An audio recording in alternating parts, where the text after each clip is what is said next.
Leute, heute zeige ich euch die 5 lustigen Snowboard- und Schlittenrutsche, die ihr je gesehen habt. Viel Spaß bei Zusehen.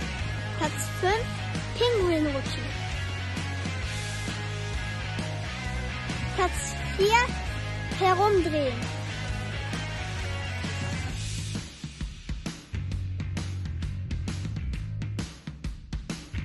Auf Platz 3, meine Füße sind an dem Snowboard befestigt, aber ich sitze.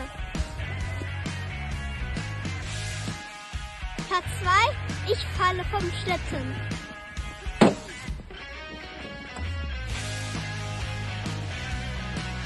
Platz 1, drunter einen engen Baum fahren. Lustiger Rutsch, oder?